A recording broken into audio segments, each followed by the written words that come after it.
fears is losing your job. Preparing for a job loss could be a state of mind. If you tend to be a little bit paranoid, a little bit negative, a little bit conservative, you're going to live in a constant state of fear that you may lose your job. I would say at times I have that mindset because there has been times in my life when I've been laid off right before the holidays. There's been times in my life where I haven't been financially diligent in taking care of my finances. So there was even more fear there because of the level of uncertainty. So in this video, I want to talk about preparing for a job loss and specific things we do and a mindset. Good to see you, Pluto. Much love and positive energy. I appreciate that. Hope your day was going well. Your overall was. Good to see you, Pluto. But first, I want to share tonight that life is like a game. And in a game, you have to play both offense and defense. No matter how good you are at defense, if you don't score the ball, if you don't have any offense, you don't win the game. So you could stop, like defense financially would be shopping at the Dollar Tree, not running your heat in the winter, driving a junky car. That's playing defense. And that's great. You have to play defense. You can't not play defense either, right? Because if the team keeps scoring on you, you're not going to win. Life is about balance. What is offense? Okay. Offense is side hustles. I often talk about the gig economy, DoorDash, Uber, Lyft, cleaning houses on the side, doing electrical work on the side, doing plumbing work on the side, being a laborer, walking dogs. So, that's not going to, your side hustles are not going to fully supplement a job loss, but it's a level of offense. And if you were really wanting to be a little bit aggressive offensively and you're preparing for a job loss, you have to ask yourself percentage-wise, because everything's about risk-reward. Percentage-wise, what would you say your chances are of getting laid off in the next 6 months? Now, none of us know the future, but you could say, look, based on the department I'm in, based on my company's performance, based on the general thing of society, I got a 50-50 shot. Or I'm 80% chance I'm going to get laid off. That matters, right? Because that's, again, risk management. There's a couple things in life you have to learn to manage. Okay, your time, number one, the risk you take, number two, and obviously your money. Management. So if you say, look, the chances of me getting laid off in the next 6 months are 80%, then you need to go on offense, not defense. You need to apply vigorously for another job while you still have your job. Now, I always say the best time to get a job is when you have a job because you're not desperate. You're very attractive to other employees. You got to play a little offense. I remember there was a time I was working for a company and our contract was up. We had like a 3-year contract to perform maintenance and oversight on a building. And we were in the last, 6 to 8 months of the contract, and they weren't sure if they were going to renew it. So I was in the predicament I'm sharing with you. This is from experience. And I said to myself, well, there's probably somewhere between a 60 to 75% chance they won't renew the contract, in my opinion, and what I've felt. And I said, and I really was not thrilled with the work environment, and I knew my upside to move up in that environment was limited. So I played offense. Okay. And I applied for other jobs similar but a little bit higher up that were in a healthy environment and a growing company. And that's how I was able to transition at a time preparing for a loss. Now, come to find out, they ended up renewing the contract. Okay, and they eventually didn't renew it a second time, but they renewed it one more time. But I still made the right decision, okay, because long term, it panned out the way I handled it. Okay. If you love the company you work for and you're working with great people, and I would say that's where I'm at right now in my career, I would take a higher risk in like squeezing out the toothpaste. Meaning that, like, when you have a thing of toothpaste, you try to squeeze it all out to get all of it out. So right now, even if I thought, wow, the chances of me getting laid off are higher than 50% within the next 12 months, and I'm just throwing numbers out there, then I would still probably ride it out because I feel like I'm working with great people. The environment's healthy. I'm doing kind of, where I want to be, what I want to do. So all that matters, okay, when you prepare for a job loss. Now, if you're hit unexpectedly with a job loss, shame on you. Why? Because as you get older, which I've learned, is you always have to have both offense and defense. Now, if you all of a sudden get laid off, maybe you couldn't play offense because you couldn't see it, but you should always have your 12-month savings account, 12 months of expense, that's defense. You should always have side hustles, that's defense. And when you always are attentive to the job market and what you could do, you should always know. I look almost every day just to know that if something came out of left field, okay, and there was a job loss, what's kind of the job market right now? Where are the jobs? What location are the jobs? What's the average pay of the jobs? Because when you take a job loss, usually you're not going to start a high pay because you're starting with a new company and you're not that employable. You don't have leverage when you get laid off. You have leverage when you have a job. That's why you play more offense when you have a job, if you're not working in an environment you like and if you're not where you want to be. Offense and defense, can't win the game without either or. Coconut says Tesla 900 going to 1400. Well, yeah, that's offense, a little side investment. Now, a side investment can become a turnover. Okay. In the game of life, when you decide to invest your money, it's not a side hustle. A side hustle is like, cleaning houses, DoorDash. You kind of know you're going to get a certain amount of money for a certain job. Now, you may not make as much as you thought, etc., but it's not like a high risk. But when you invest, Tesla can go up or down. Now, I know we're in a period where Tesla's just basically been going up, just like housing. I understand that. But you're dealing with a high risk, and if you don't have a steady income, what could happen is you can have a stock market crash, and you can have a turnover. And because you don't have enough defense, you only have offense, you turn the ball over and the other team wins. You got to have balance. Now, the game of life is like your age, right? When you're younger, you may play a little bit more reckless offense. When you're older, you may play too conservative defense and not score enough. You got to balance. There's a time for everything. And every team, just like every person, is different, okay? So every team has their own style. I have a different style than Coconuts. Pluto has a different style than me. It doesn't mean one's better than the other.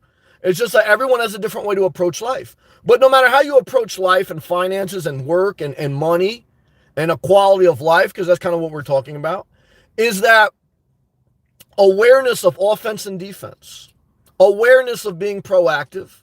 The greatest gift in your life is to be healthy, to live where you want to live, and to at least have a level of defense where if you get caught with a shock, you're not automatically going to take an L.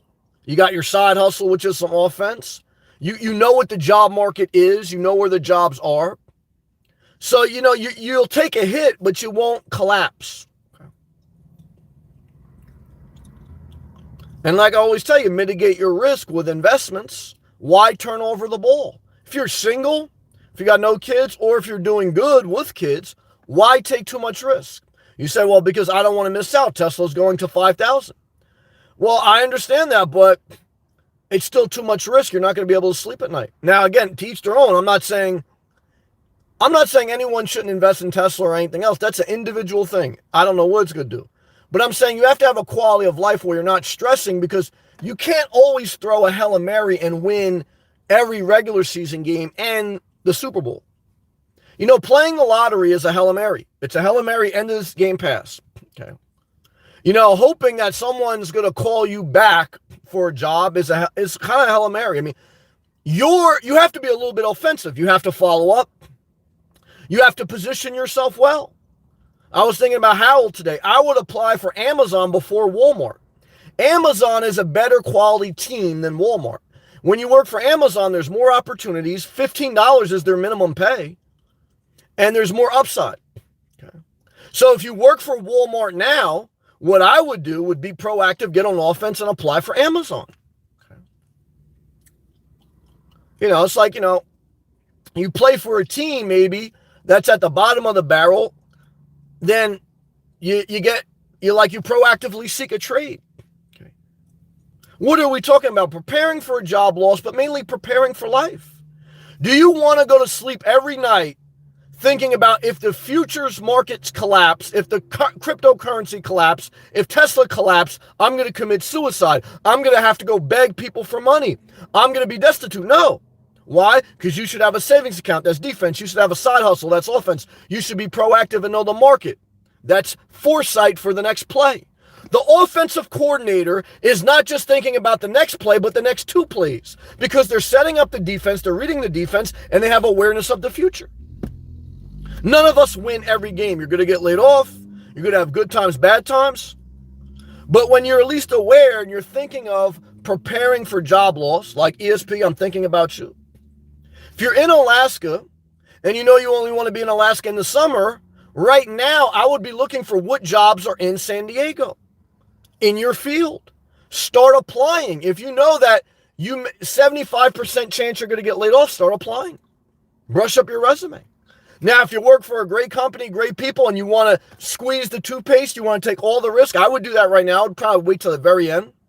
But again, I gave you the example in my life. I didn't wait till the very end when I was working in a place that wasn't that good, because I said, well, let me take a little bit of a proactive offense now. Let me throw, not a Hail Mary, but let me throw a 30-yard pass down the field, because now the defense is set up for it.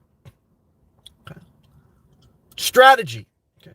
No guarantees. We don't win every game. You need the grace of God. We pray that Tesla, we pray you hit the lottery. Okay.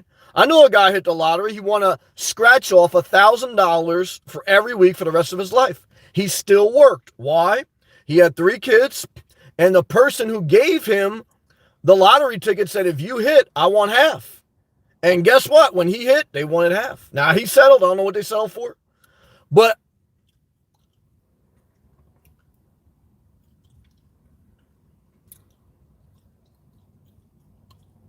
what I could tell you is, he was a hard worker, even after he hit the lottery. Good guy. Well, everyone has their bad points. I do too. We all do. Okay.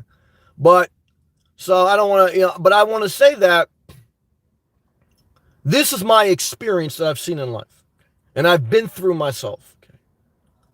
And that's enough to share with you. And keep your flexibility as much as ever. Flexibility is defense and offense. Okay. And mobility is flexibility. But if you find the area you want and you have a house below your means, that's also somewhat flexible.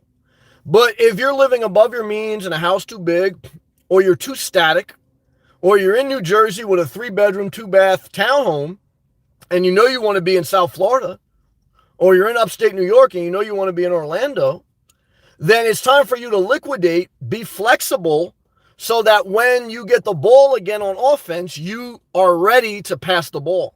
Because again, you can't win the game just playing defense. You can't win the game just at the Dollar Tree. You can't win the game on Groupon. Now, you can't win the game playing penny stocks. You can't win the game with lottery. You got to have a level of balance and sustainability. Preparing for your life, preparing for job loss. And if you keep those things in mind, I think you'll be better for it. You'll feel better. You'll live in less fear and more empowerment. And that's your best life. All right, I'm going to take a hydration break. We'll go to any more live comments. Pluto, thank you. Coconuts, thank you. Thank you for everyone who watched in the background. Show up. When in doubt, show up. When in doubt, keep your flexibility. Self-care is the ultimate calling on your life. And you know what it is, guys. Over time, it builds up. And very grateful.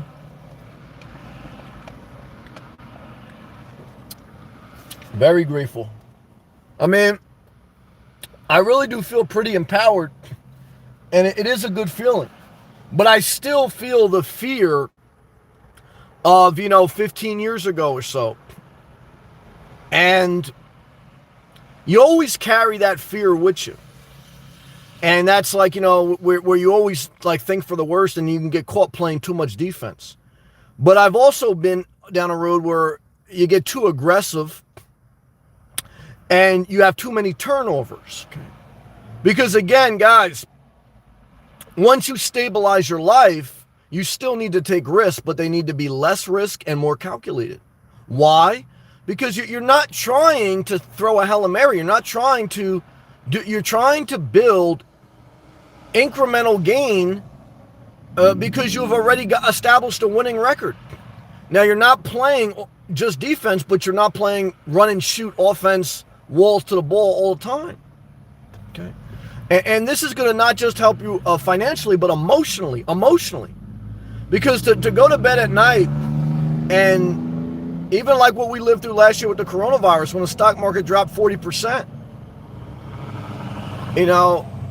you think a lot of people didn't sell at the bottom and never get back in? You think a lot of people, even if they didn't sell, stressed and fought with their family? I mean, guys, that was a challenging time. Okay. And the government backed the bond market, they backed the stock market. So, I said, good to see you, Hal. Hal, you should apply for Amazon, not Walmart. But take the job with Walmart and then apply for Amazon. Amazon is a better company. It has more upward mobility, and minimum's $15 an hour. You can even do the gig economy with Amazon. They have, like Amazon deliveries, like DoorDash. But I'm talking about securing a job working for them. Amazon's coming to New York. Even after they threaten not to come to New York, they're still coming. Amazon's everywhere. They got warehouse centers in New Jersey. I would go walls to the bowl. You want to be with Amazon. That's where you want to be. Okay, that's the company that's growing. Walmart will always be there, but guys, if you can pass a drug test, you can work for Walmart. Okay. Hold on a second. We got a super chat coming in. I'm late on it. Damn, I should pull my damn laptop up. I'm slacking. $5 super chat, Coconuts. You are always on point. Well, damn it, Coconuts. Thank you, brother. May Elon Musk see your good heart and bless you with a dividend and stock growth that you never seen before, brother. But let it be cherry on the top so that you get to Florida. Even if Tesla doesn't go up that high right away, I want you to have your savings. I want you to have other sources of revenue. I want you to have self-care, which is a healthy routine, waking up early, eating relatively healthy, staying active, only healthy relationships. I unsubscribed to someone today, and I consider them a supporter of the channel. And I thought about it, but it wasn't good for my mental health to see what they were posting. And I recognize that sometimes what I post may not be good for people's mental health. You have to take care of yourself. Okay. And only you know what that is for you. But thank you very much, Coconuts. Thank you, Hal. I want everyone to do great in life. Me too. Why? Because what I've realized in life is other people can do great and not take away from your success. Why? Because what I found in life is most people are never going to get off the bench. They're never going to get in the game. And that's why I tell you, thank God for the lazy people, because there's plentiful of laziness. Jesus said, send more laborers into the field because the work is plentiful, but the workers are few. Now, of course, he was talking from a philosophy standpoint, from a spirituality standpoint. But, that can apply to anything. Guys, send more people to Amazon because the workers are few. Send more people to Starbucks because they're always hiring. Send more people to Planet Fitness. They're always hiring. Guys, there's always a now hiring sign, even in recessions. Now, not career jobs all the time. But that's why I tell Hal he should apply for Amazon, because even if you get in a basic entry-level position, you can easily work your way up if you show up for a couple years, and you could be a regional director. You could be so many things. That company's growing so much. You can get into the Amazon cloud business, the AWS business. That's what you want to do. Coconuts, I'm packed. Just going to Time Snow on when to get on the road. Well, I saw, speaking to my mom today, who's still in New Jersey, it looks like the 10-day forecast, snow may hit up north this weekend. But look, February and March are the worst months of the winter, period. So everyone who's living in their car up north, I did it. I lived in my car for 2 winters in New Jersey. The cold doesn't start till February, March. So what you need to do is layer up. You need to have a few layers of socks, thermal socks, You need to have like a ski mask. You need to have compression clothes. You need to have a thermal sleeping bag, okay? And you need to have a savings account. Why? That's some defense. You need to know what hotels and what Airbnbs are around. Why? That's offense. You need to have a long-term strategy of what you're going to do, for the game, for your life. Are you going to do that forever, etc.? Good job. Hal, I applied for Amazon, Walmart, FedEx, Target, hotels, project managers. Good. I am stopping. I apply about 50, 70 jobs, just waiting for callbacks. Well, it's good that you applied. That was offense. But waiting for callbacks is too much defense. You need to be aggressive and call each one back. Get in touch with the HR department. HR stands for Human Resources. Those are the people who filter your resume to hiring managers. And you need to build relationships. You need to know what HR representative you are building a relationship with. Stacy. So you need to be on a first name basis with Stacy, so she pushes your resume to the top. Then you need to know the person you're interviewing with. You have to, now you shouldn't apply to any more jobs. 50 jobs is even too much. Now you have to work on getting down to 10 companies that you're focused on. Out of those 10, you should call back once a week. No more than once a week. And once a week, you should speak to the same person, and they'll tell you if they want you to call back less or not. And out of those 10, there's going to be 3 that give you some type of feedback that you're a possibility. And out of those 3, one of them will give you an opportunity, because that's the odds for anyone playing not just defense, but offense. But I'm telling you right now, you have to push your resume to the front of the pile. Because if you think that the 10 million unemployed people didn't just apply to the jobs and then tell their grandmother, tell their mom, yeah, I applied to these jobs, mom, now I'm just waiting. Everyone does that. Few people follow up once a week, once every couple of weeks, and build relationships. Very few. And those few have a better shot at winning the game. The people who just are checking off a box, they're throwing a Hail Mary. Paul, crazy today. I saw that GameStop stock exploded 106% because Reddit users declared war on the Wall Street. If someone tried to short it, I saw that, yep. Now Wall Street is panicking because Reddit users can manipulate. Now, guys, let me tell you something.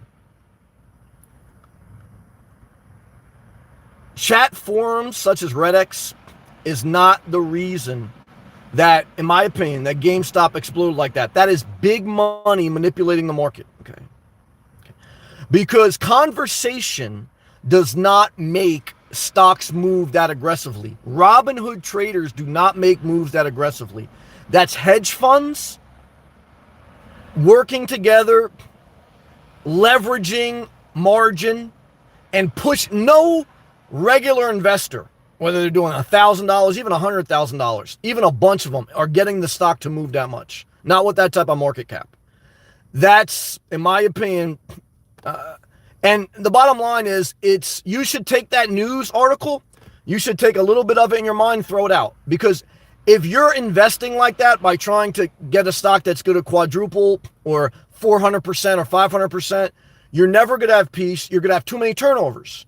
Because when you try to do investments like that, eventually you turn over the ball too much. Now, look, you may win a few games. You may look like the run and gun shoot offense, the Houston Oilers back in the day, or whoever you want to say, the Rams, whoever. But it's not sustainable. And you're going to destroy your physical health, your mental health, your stress, and your money bag. When you have a 12-month emergency fund, when you have a main job, when you have side hustles, and when you have investments, your investments, okay, do not need to be Hail Marys. If they need to be Hail Marys, your game is out of balance. You don't have a savings account, you don't have a main source of income, and you don't have a side hustle. And therefore, you're putting all your eggs in the 50-yard pass down the field.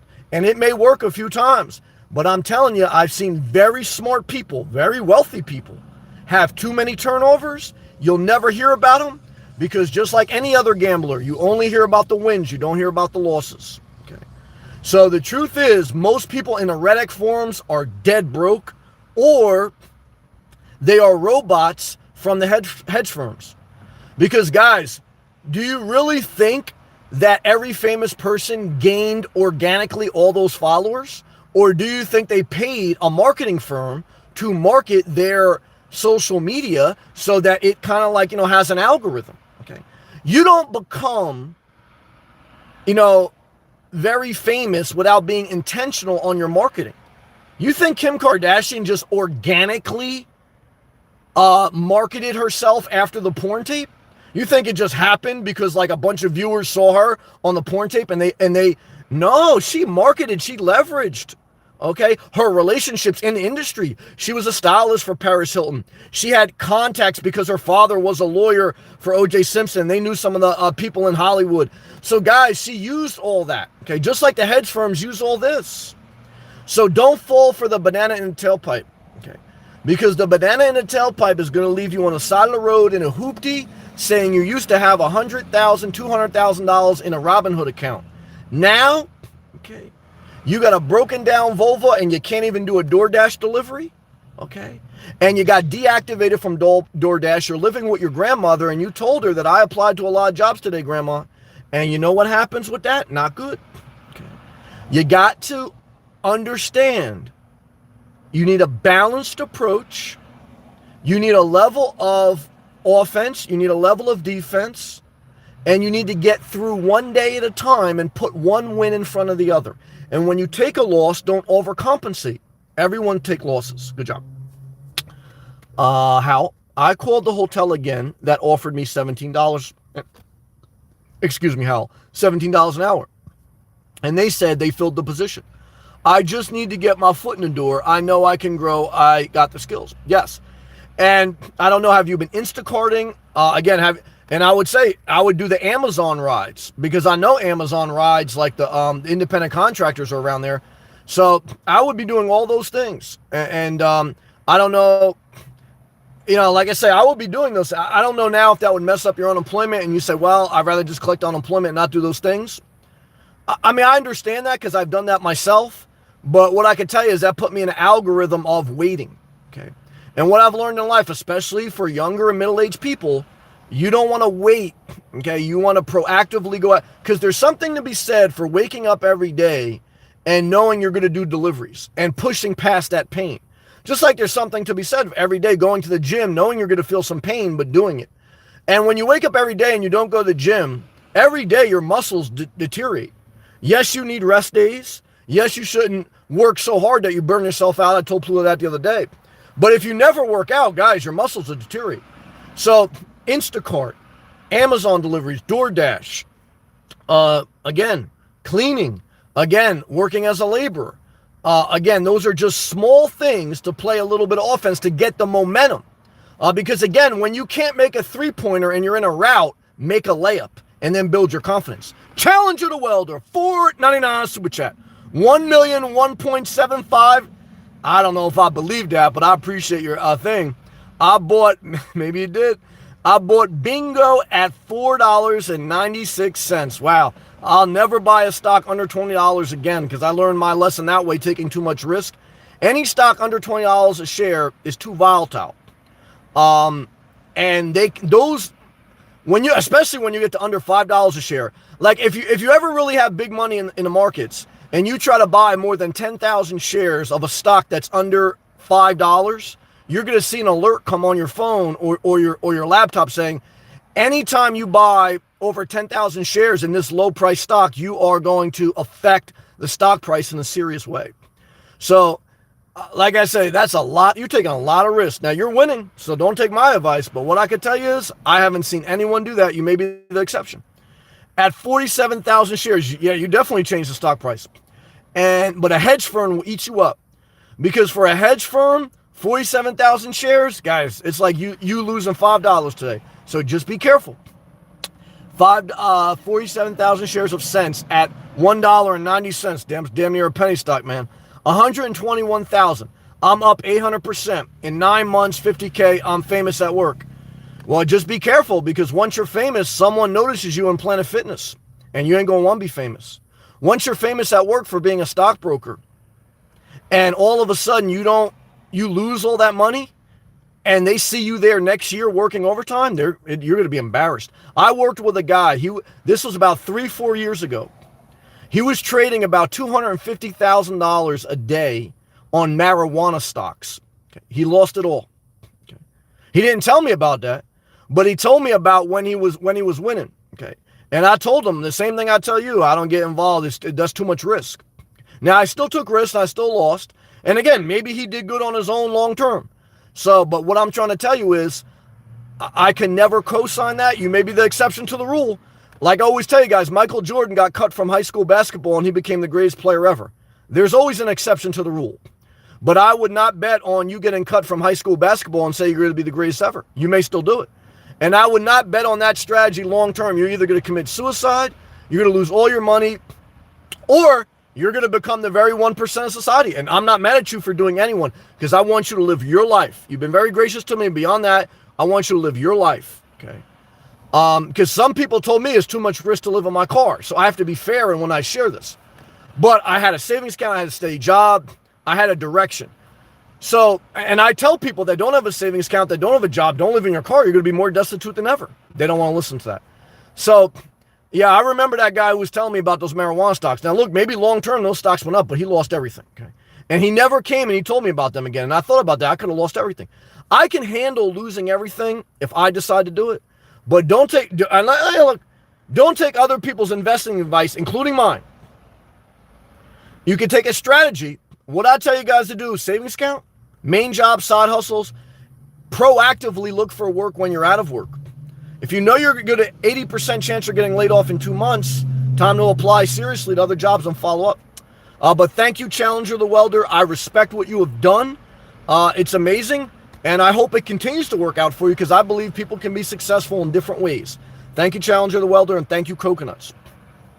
Let's go back to live comments in order. Where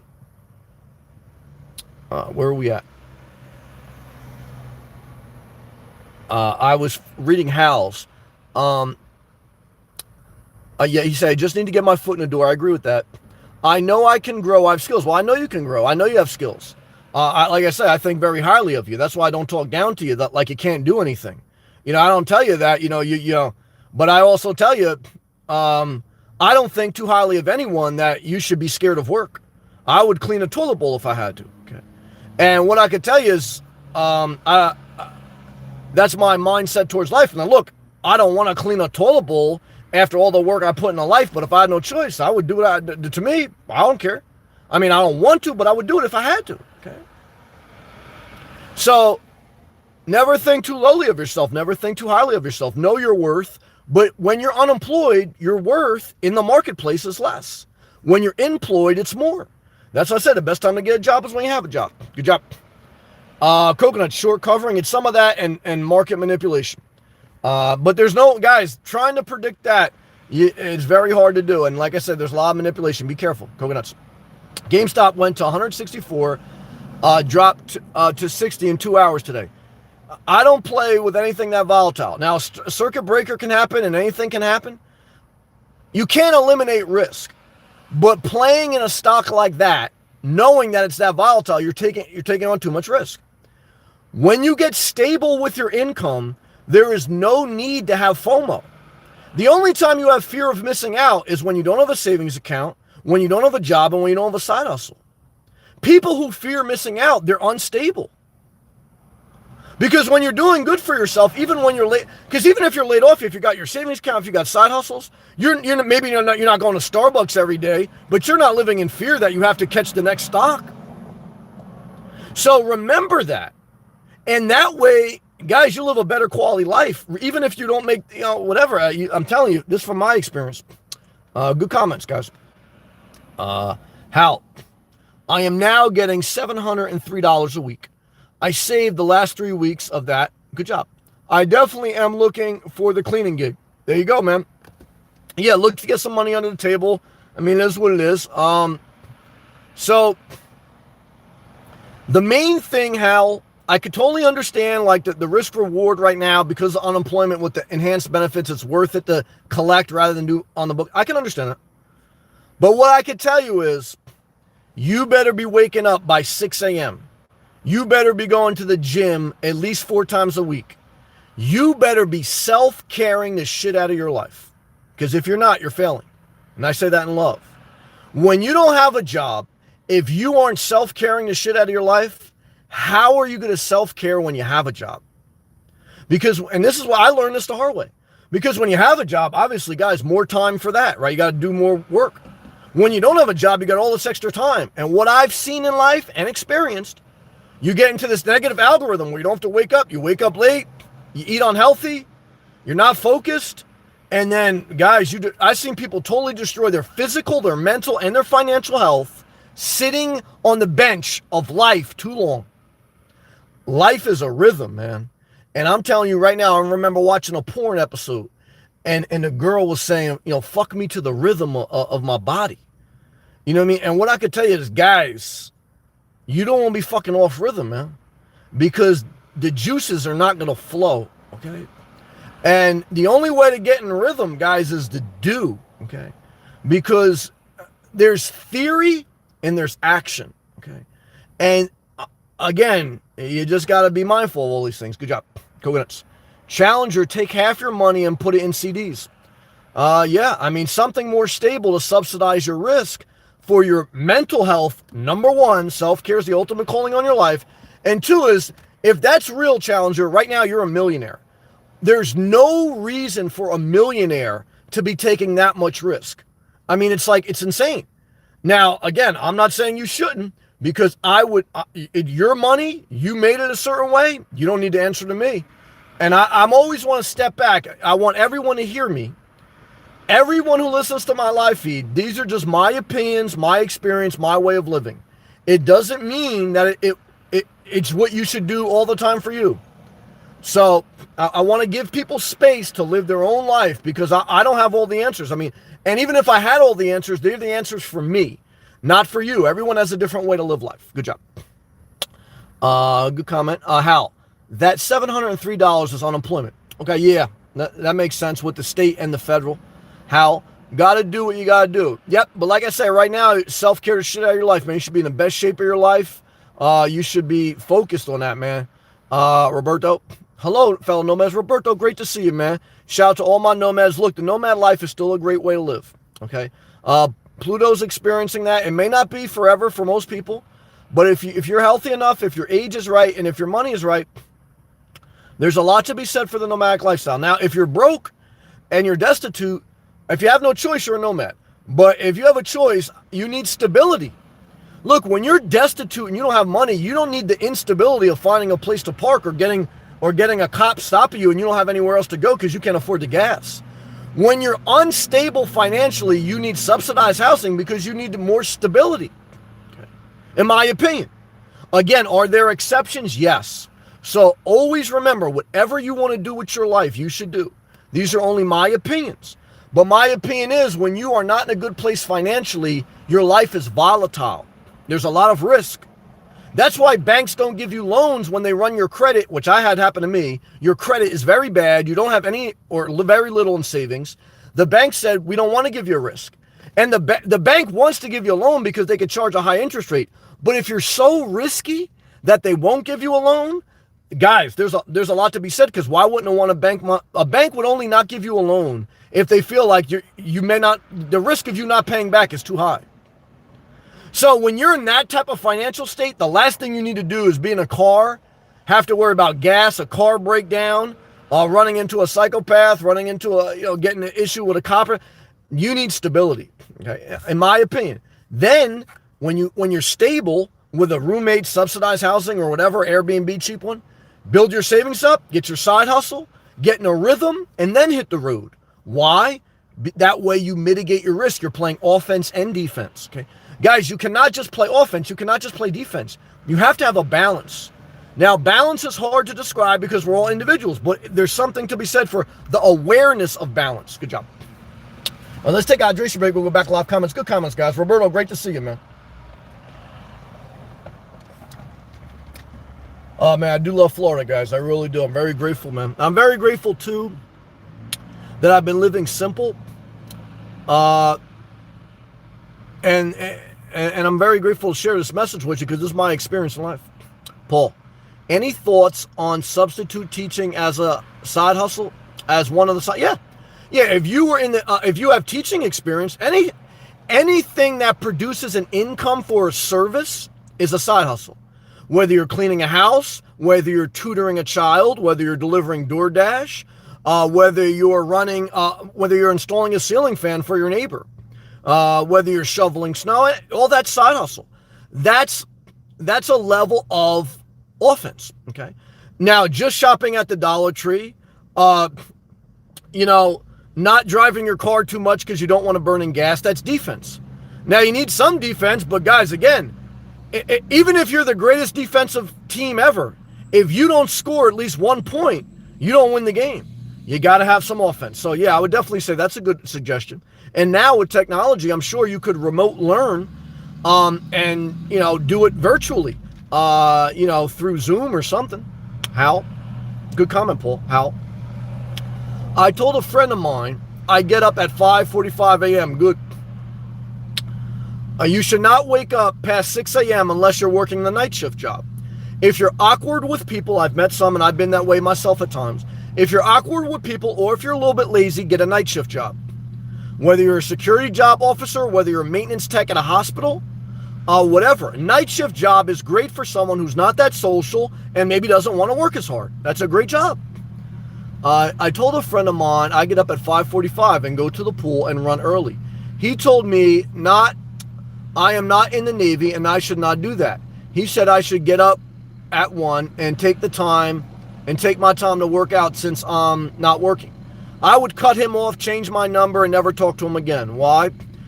Look, he may have been a great friend and helped you with some great things, but he's the type of guy to tell you, oh, why you're not drinking? You should be drinking. It's the weekend. It's New Year's Eve. That's that person. They're the reason you start smoking cigarettes. They're the reason you start smoking alcohol. No one smokes cigarettes because they taste good. When I started smoking cigarettes, it was to impress someone else, and they were good people. I love these people. I still think about them. But I'm sharing with you my experience. You start smoking cigarettes because you want to impress someone else. Alcohol tastes horrible. Even beer. Like some people who are addicted to beer now or wine, guys, that shit, it's horrible. You know that because if you remember the first time you ever had alcohol, it tastes like shit. But the reason you do it was to keep your friends happy and to appease them. And now you got a bad liver. You got a cough every time you start to talk loud. And you're dead broke because you listened to someone who told you to wake up at 1. Coconuts, $5 super chat. Keep it up, brother. I appreciate that. You've been very kind to me. And I'm doing my best to show up every day. On Christmas, Kwanzaa, Valentine's Day, Easter, St. Patty's Day, Labor Day, Veterinarian's Day, and MILF Day. Every day I show up to my side hustle. I show up to my main hustle. I show up to self-care. And over time, it's helped me stabilize my life so I can take incremental risk and get closer to my dream. But even if I don't make the dream of retiring early and living fully on my terms, I'm living where I want. I'm taking care of my health. And overall, I would say I'm living a good life. Okay, for me. And I'm very grateful. Coconuts, thank you, man. Love to you, brother. I was in the gym this morning. Very grateful for it. Love to you, man. Thank you. All right, good comments tonight, guys. Thank you again, Challenger the Welder also. Thank you to all my members. Let's go back to live comments. Coconuts. Challenger, take $25,000 and go to a strip club and celebrate your millionaire. And he's just laughing now. Look, guys, if you're going to really trade, to be able to get margin in any big firm, you're going to need $25,000 in a trading account. Okay, so that's a brokerage account. Now, if you're going to do that, you need to have at least $25,000 in a savings account. At least. Why? You got to keep your savings account and your brokerage account separate. And you're going to blow out a couple brokerage accounts.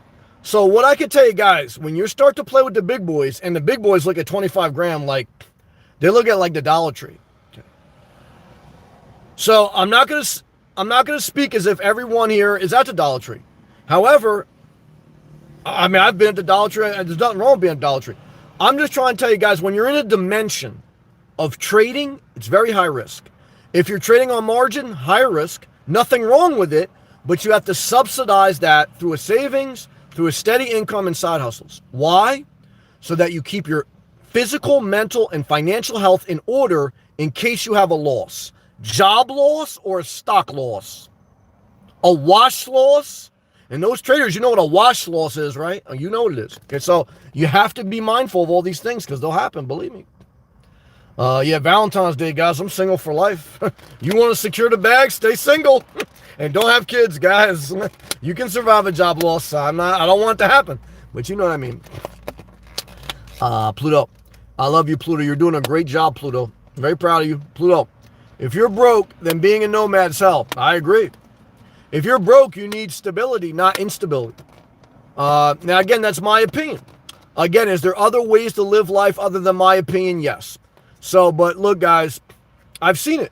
I haven't seen anyone, even like, what was their name? Like fucking, Box Van Deb or whatever, who was living on like $300 a month.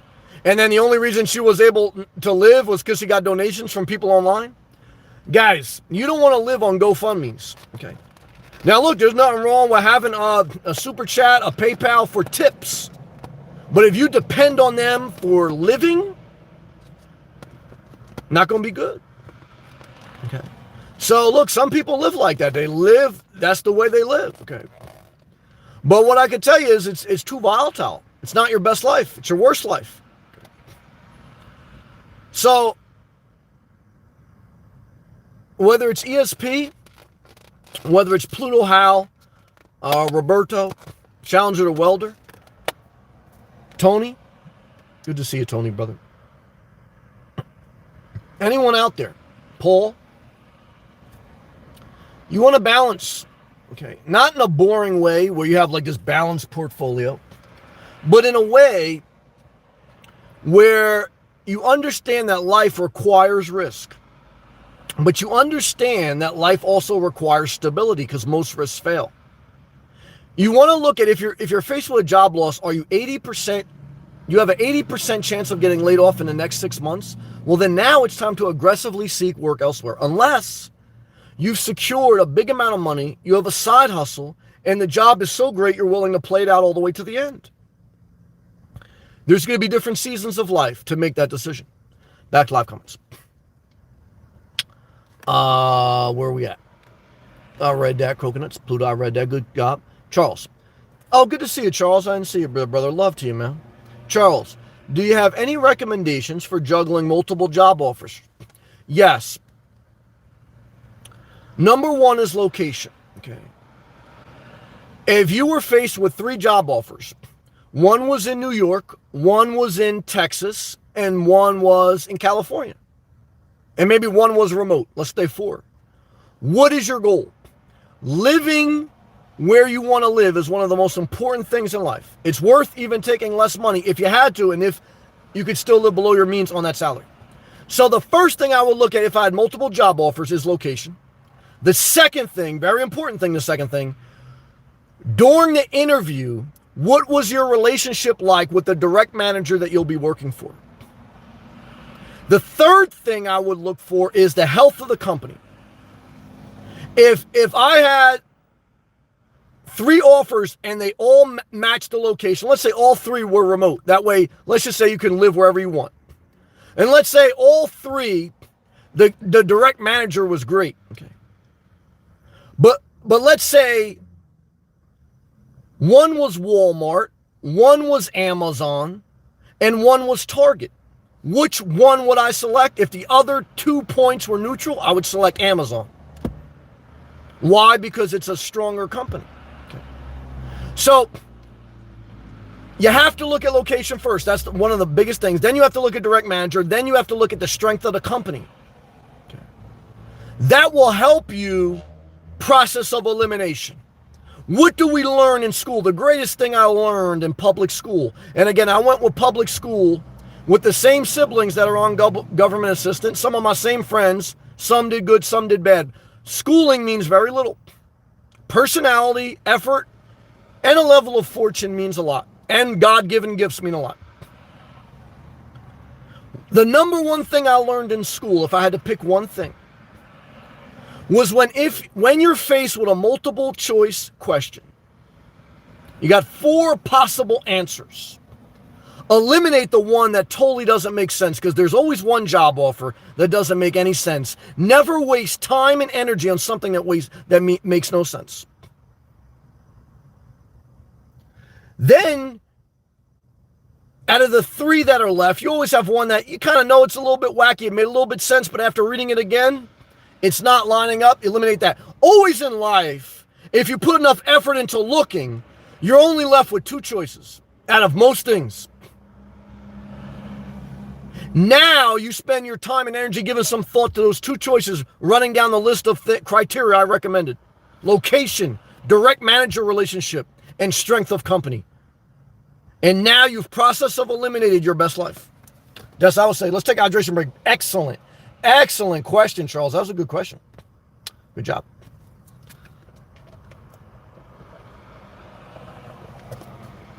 Hal, I stopped talking to him. Oh, this is your friend, yeah. I stopped talking to him about my moves. Yeah, don't even bother with him, man. He's no good. He may have helped you from being robbed, and you should pray the best for him, but if you're not evolving, if you're not growing past certain relationships, you're not going to live your best life. And if they really love you, they want you to grow past them. Not because you're better than them, but because I want you to watch the movie Good Will Hunting. Okay, with who was the guy that was engaged to J-Lo? Ben Affleck, and who was the guy from Bourne Identity? Matt Damon. In Good Will Hunting, it's a bunch of guys from Boston. I know some good guys from Boston. Shout out to you. It was a bunch of guys from Boston, and they work construction, okay, which I've worked in my life. And there were 2 best friends, Ben Affleck and Matt Damon. One part in the movie, this is my favorite part of Good Will Hunting. And one part of the movie towards the end, there was this one guy, he had a gift. He was very smart, but he was a hard worker. He would do anything. He would work construction if he had to. But his other friend, he wasn't that smart, and he knew it. He was self-aware. And he didn't look down on himself because he wasn't that smart, but he was fair. And he said to his friend that was very smart, said, look, I want to stay in the projects with you forever. I want to stay in this construction site with you forever. Make a mental note, Havoc from Prodigy, who said in the Survival of the Fittest song, no matter how much loot I'm getting, I'm staying in the projects. He moved out of the projects. Okay. And he got a lot of loot. Jay-Z didn't retire in Marcy. So what I could tell you is this, and they said that Jay-Z worked out a deal with Trump to get his business partner pardoned, okay? What was the deal? Jay-Z said, well, supposedly, this hypothetically, this is what Funkmaster Flex said, that Jay-Z and Beyonce told Trump's people that they would not publicly endorse Joe Biden like they did Hillary Clinton, and in return, Trump gave them the favor of pardoning their friend, some female. Now, I don't know if that's true, but I want to throw that in for mix. But what I was sharing with you is in this movie Good Will Hunting. Oh shit! Hold on, everyone. Another super chat. Coconut, Eggert Smith, $2 super chat. Oh no, I fab once a day, keeps the child support away. Well, yeah, I hope that's masturbate because I thought. No fab. Yeah, fab means masturbate. Good job, Eggert. I'm telling you right now. Thank you very much, Eggert. Appreciate you coming in. If you're not masturbating once per day, okay, or at least once every other day, your toilet bowl is not being flushed, okay? And even if your toilet bowl doesn't have any dookie, I learned this owning a house. If you have a toilet bowl and you don't flush it for months, what happens is the seal, there's a rubber seal. If you ever change the toilet bowl, I changed the toilet bowl. Some of you guys never worked. There's a rubber seal under a toilet bowl. And that seal, if it gets too dry, if the toilet's never used, it cracks. And when you don't masturbate and you're all dried up, okay, and backed up, you think you're going to do good in a job interview? You think you're going to do good talking to some woman you meet in the street? Guys, you're going to be a total psychopath. You said inspirational nomad. Who are the biggest psychopaths you met online? A lot of them were people doing nofap. It's true. I hate to say it, it's true. Okay. And guys, they were buying Bitcoin. They were doing nofap. You said, well, Bitcoin's up there, right? Guys, I don't think they held Bitcoin that long. I don't even think they know how to cash out Bitcoin. Anyone in here who's ever cashed out Bitcoin, let me know. Very few people. Okay. Very few, guys. So, guys, we're in another dimension. And what I could tell you guys, see, what people don't understand about Bitcoin, guys, have you ever liquidated Bitcoin? I've liquidated a stock. Okay. Liquidate means that you cash out. Liquidating a stock takes seconds. You can get the money in about 3-4 business days transferred out of your brokerage account to your checking account. Your savings account, you can go to the ATM and you can get up to $500, no more. So it's not that easy to liquidate if you want to get $5,000. You can't take more than $10,000 out without having to fill out some paperwork for the FBI, depending on if you're transferring. To sell a house takes, 3 to 6 months. I know even now you could do it in a couple months. But there's different levels. There's different levels of liquidity. And what some people don't understand with Bitcoin, guys, it's not a stock. Okay. And I don't know if you know, there's a different level of liquidity if you need to get your money out of Bitcoin. Okay. And so maybe you never need to get your money out. Maybe it goes up 25 million%. But I always tell you, if you don't know your exit strategy, you don't know what the fuck you're doing. You cannot prepare for anything, but you better have least know how to get out of something. Because I know a lot of you know how to buy Bitcoin, but do you know how to sell it, and have you ever sold it? Because until you've liquidated something, you don't know what the fuck you're doing. Until you sold a house, you don't really know how to buy a house. That's true. Until you got a divorce, you may not even know how to marry. Oh, that's true. Oh, until you date a stripper, you may not even dodge a stripper. Dan Diamond from the Palm Coast of Florida, 499. I'm back on point working 2 jobs. You're on offense now. Yeah, after his life got fucked up with that Tampa Bay stripper, he went on defense. But now he's back on offense. Good job. I ain't making that strip club money. Well, that's all right, brother. That's a good thing. But I know something better is coming. You damn right. You're in a healthier place. Healthier emotionally, healthier financially, and you'll be stronger for it long term. Keeping my grind, back up in the gym. Self-care is the ultimate calling on your life. Good job, Dan. Proud of you, man. Proud of you, brother. Guys, we get knocked on our ass. You should have saw me after the Asian MILF massacre. That's right. I went through an Asian MILF massacre. And it took me about 3 years to recover from this girl. And it's not why I'm single, because I willingly walked away from her. Even though I liked her more than she liked me, it's true. But guys, what I learned in life is one unhealthy relationship, one unequal relationship could be like a Bitcoin that you never cashed out. Okay. And it may seem good when you see it going up and when you see them turn a corner, but you don't know how hard it is to get out of that motherfucker. Okay. And until you know how to get out of something, you don't know what the fuck you're into. Damn it, Edgar, $5 super chat. I got 72K worth of Bitcoin and I needed money today. Let's see what happens. I'd be as good as broke. Yeah, because it's very hard to say. Guys, you don't understand. Bitcoin's very, yes, you guys have no idea you playing with big boys, man. Also, are you I remember that comment. Yeah, good job, man. At least you honest, man. Antilist Sam, I hope. No, I looked up, someone asked me that the other day, man. Good comment. These guys got no idea, man. But again, I'm not saying some people didn't make more money than me, but I'm just saying, gotta be careful. Yeah, I'm tired. I feel Spirit of the Lord. Like now I know what they're talking about. I feel Spirit of the Lord upon me. Guys, we on fire right now. Okay. I don't know how to say this, but I know I did look that up. Antilist. It means like someone who is against procreation. I don't know all the details. I am not against procreation in an absolute statement.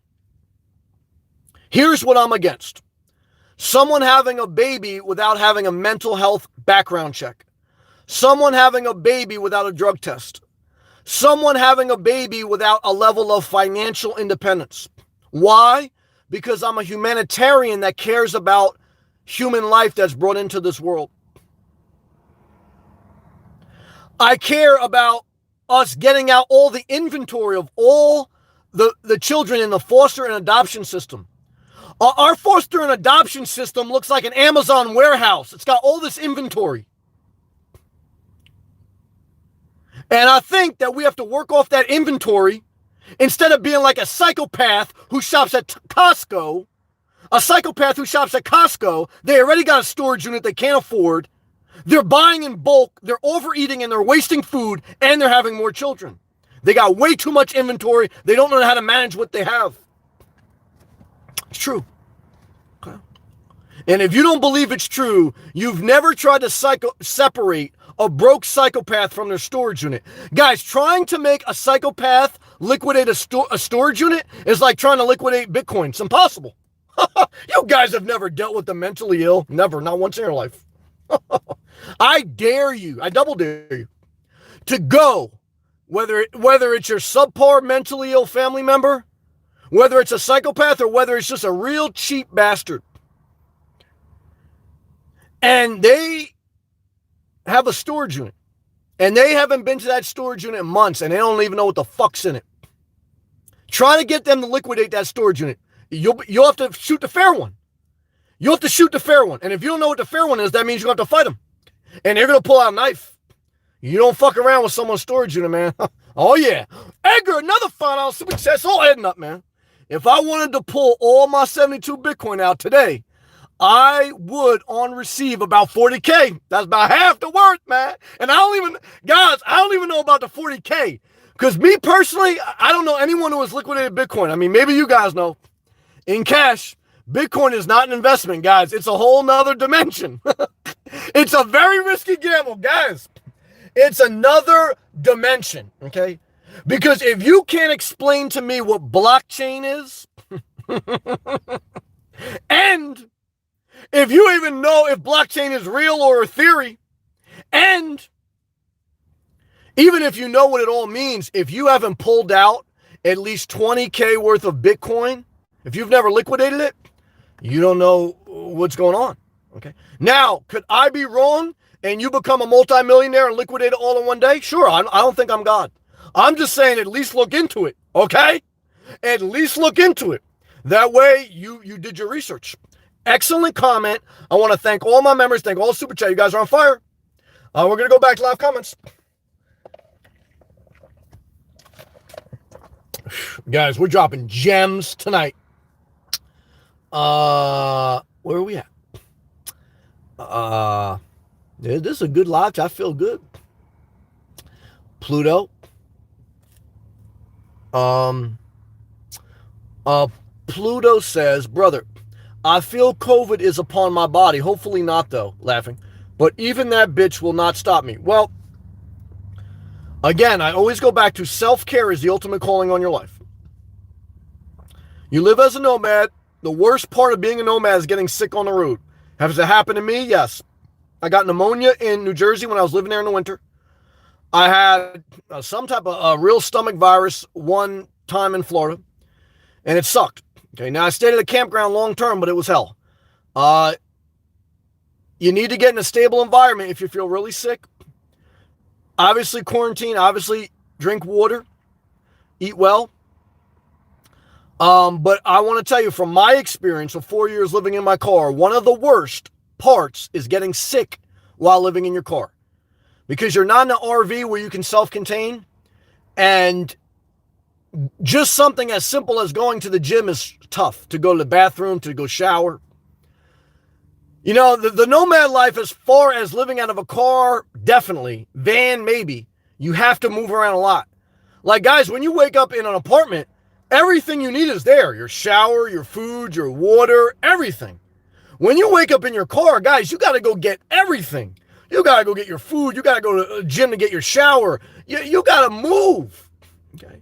And look, it's a great thing when you're young enough, when you're healthy, and when things are hitting. But you have to be careful. This is why you have a savings account, and this is why you have flexibility. Because if you don't feel well, you have to know, what some defense is. Good job. Tony. Hello, everyone. Tony, great to see you, man. Shout out to Canada, brother. Roberto. I was still laughing, too, the other night, Tony, about your comment. Roberto, cut them off early. I agree with this. While you can. Roberto, excellent comment. As you get older, the quicker you can evaluate if someone should have a place in your life, the better. Some people are going to say to you, oh, you think you're better than me? Some people are going to give you a guilt trip. And a guilt trip is the number one way people manipulate you emotionally. If someone really loves you, just like the movie, I was going to say the story about Good Will Hunting, the one guy who wasn't that smart, he told the kid who was very smart, Matt Damon, that look, What you really need to do is get the hell out of Boston and go live your best life. You're too fucking smart to be working construction your whole life. And Matt Damon says, no, who are you to tell me that? I'm going to be here all the time. We're going to raise our kids. We're going to watch the New England Patriots play together. He says, you're out of your fucking mind. He goes, I love you, but I wouldn't be your friend if I told you I want to see you here in 20 years. Anyone who's your friend, anyone who loves you, they know that they have to give you your space to decide who you want to keep in your life, even if it's not them. And if someone doesn't give you that freedom, they're not your friend. They may not be your enemy, but they're not your friend. Okay. Be careful. Good comments. Coconuts, thank you again, brother. Coconuts. Valentine's Day is next. Well, guys and girls, because what I tell you, girls, women fought for equality for so long. I don't know why you want to give up your independence. And I know for a woman having a child and maybe having a family is a great thing for them, maybe. I respect it. But again, if you're going to have a baby, you should have a mental health check. Because I had a viewer, she had severe depression and anxiety. She had 3 kids. Broke my heart. And I probably hurt her in some of my comments, but when you have a child, it can't be about you. Okay. And if you're, and I blame the guy just as much. If you're a guy and you're having sex with a girl, you know she's a nut job. Or if you're a girl and you're having pity sex with some psychopath, you know you should be on the pill. You know you should get abortion. Guys, we fought for years in this country to have abortion legal. Okay. You know where do you know where the COVID cocktail that Donald Trump took, the COVID vaccine, you know where it came from? Stem cells from an abortion fetus. Okay. Without the abortion, we don't have the vaccine. That's true. That's science. Okay. So what I can tell you is, drop the mic emoji. Oh, Pluto, $3 super chat. Thumbs up to you. Damn it, brother. You keep living your best life. Self-care, freedom, financial security, health, wellness. You fall, you get back up. Enjoy the road. Seize the moment of your life. Praise the Lord. Eckert, $5 super chat. Damn it, we're on fire. If a currency don't have a military behind it, very important statement there. The currency, such as the US dollar. Tony, what's the Canadian currency? I don't know what they call it. If the currency doesn't have the government behind it, the Federal Reserve, the whatever government of whatever country, then, guys, do you know the only reason why the stock market went up when we had the highest unemployment ever and we had a global pandemic? It was because the Federal Reserve woke up one morning in May or April, I can't even remember, and they said, we're going to back the bond market. And they said that we're going to do a stimulus. We're going to pump liquidity. Guys, there is no head of Bitcoin. Bitcoin can't hold a news conference and say we're going to lower interest rates. Guys, the Federal Reserve giveth and the Federal Reserve taketh away. Cryptocurrency just taketh away, because I don't know anyone who's cashed it out. Charles, $4.99 super chat. Keep it up. Well, damn it, brother. We're on fire, man. Fire emoji. Damn it. Thank you, Charles. I appreciate that, man. Damn it. Thank you, man. Back to Edgar's comment, man. It's dang near worthless. I don't want to be negative, because, again, some people probably made more money than me, but remember, on a house, this is what I want you to think of. I keep it very simple, because I bought and sold a house. And what I tell you, from my experience, you don't know investing in homes until you sold a house. If you've bought a house and never sold one, you don't know what you're doing. When you sell a house, that's the only time you make money, is when you liquidate it. And you pay off the mortgage if you have any. You pay off the real estate agents if you're going to use them. You pay off the closing costs, etc. Whatever's left over is your profit. You cashed out. When you buy a stock, whether you buy it for $2 or $20, whatever that stock is at when you're ready to sell it, you cash out and you get the money. When you buy cryptocurrency, even if it goes up in value, you haven't made $1 until you cash it out and sell it. I don't personally, maybe you guys do. I don't know anyone who's cashed out cryptocurrency and made money. I don't. There may be some people out there, but it's not easy, at least from what I read. Again, do your own research, but that's the only thing I've seen in life. You don't make money on something until you sell it. And, that's when you got to know a tax code. That's when you got to know everything. But I don't even know if you're going to need to worry about tax code, because you got to get your money before you worry about how much taxes you got to pay. That's truth. Thank you, Edgar. Thank you, Charles. Thank you, Pluto. Thank you to all my members, all super chats tonight, guys. I'm very grateful. We're going to go back live comments in order. I want to be fair. Where are we at? Roberto, BTC is, oh wait, I missed somebody. I apologize, guys. I got to go back. Tony Guerrero. Sam, you said earlier tonight that you once took a night shift job. Definitely. I worked a night shift for a few years. I actually enjoyed it for the most part because you were feeling socially awkward. Yeah, well, it wasn't mainly because I was feeling socially awkward, but I did enjoy dealing with people less. Like you guys kind of know who watch my channel, I'm not like a full-blown introvert. I'm actually very good with people, but I prefer to mainly be alone. Now, when you work the night shift, you're mainly alone or only with a couple people, but the only reason I was able to get ahead in my career is because I went back to the day shift, because most business is done during the day. Now, in today's global markets, it may not be as much the case, because now, if you're working the night shift, right now, you're working in Singapore, even if you're in New Jersey, because I work with a global company. Guys, you're going to work with people from all over the world that are in different time zones. So, but when I was in that other dimension, I wasn't that interconnected. So, that's that. Let's continue to read your comment. Can you talk more about that? I was in a season of my life where I made a change from the construction industry to the maintenance industry, and I got my foot in the door with a technology company. And I was a little intimidated just changing. There was a lot of risk involved.